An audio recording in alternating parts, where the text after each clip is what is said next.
Mister সঞ্জয়কে কেউ কাল রাতে হত্যা করেছে। এখানে তিনজনকে সন্দেহ করা হচ্ছে: সঞ্জয়ের গার্লফ্রেন্ড, সঞ্জয়ের ড্রাইভার ও সঞ্জয়ের বিজনেস পার্টনার। ছবিটি ভালো করে দেখো আর বলো এদের মধ্যে সঞ্জয়কে কে হত্যা করেছে।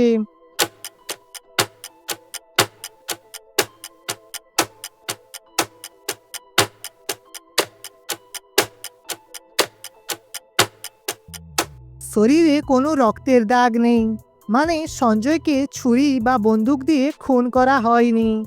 এখানে ড্রাইভারের হাতে একটি দড়ি আছে, আর সেই দড়ি দিয়ে সঞ্জয়কে খুন করা হয়েছে, তাই এখানে খুনি সঞ্জয়ের ড্রাইভার। বন্ধুরা, তোমরা এখানে অনেক মানুষকে দেখতে পাচ্ছ। এদের মধ্যে কেউ একজন জেল থেকে পালিয়ে এসেছে। তোমরা কি বলতে পারবে এদের মধ্যে কে জেল থেকে পালিয়ে এসেছে?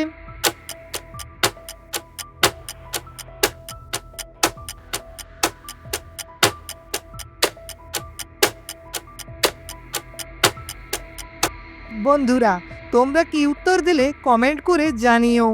তোমরা যদি ভালো করে লক্ষ্য করো, দেখতে পাবে এই মহিলাটির হাতে একটি হাতকড়া আছে, তাই এই মহিলাটি জেল থেকে পালিয়ে এসেছে। রাহুলের স্মৃতিশক্তি হারিয়ে গেছে।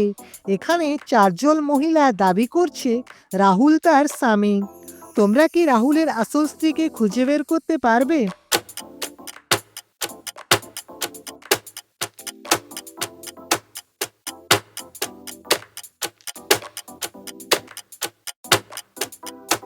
বন্ধুরা, তোমরা কি পারলে? তোমরা যদি পারো কমেন্ট করে জানিয়ে দিও। তোমরা যদি ভালো করে লক্ষ্য করো, দেখতে পাবে রাহুলের হাতে একটি বিবাহ আংটি আছে, যা ঈশা নামের মহিলার হাতেও আছে। তাই রাহুলের আসল স্ত্রী হলো ঈশা। বন্ধুরা, এখানে দুজন ছেলে খেলা করছিল।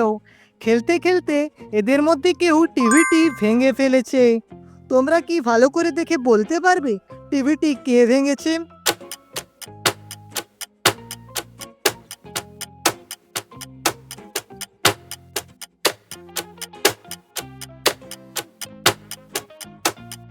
বন্ধুরা, এখানে টিভিটি এই ছেলেটি ভেঙেছে।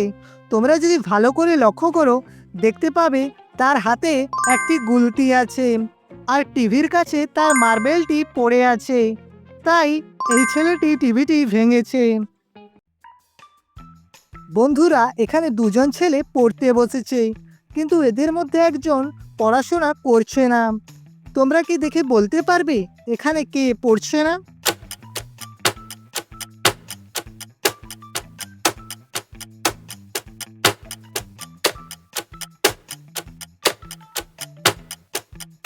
বন্ধুরা, তোমরা যদি ভালো করে লক্ষ্য করো, দেখতে পাবে এই ছেলেটির পাশে একটি ফোন আছে। এই ছেলেটি পড়াশোনা করছে না। বন্ধুরা, ভিডিওটি ভালো লাগলে চ্যানেলটিকে সাবস্ক্রাইব করে নাও, যাতে এমনই ভালো ভিডিও তোমরা আবারও দেখতে পাও। আর কমেন্ট করে জানিয়ে দিও তোমাদের কেমন ভিডিও পছন্দ।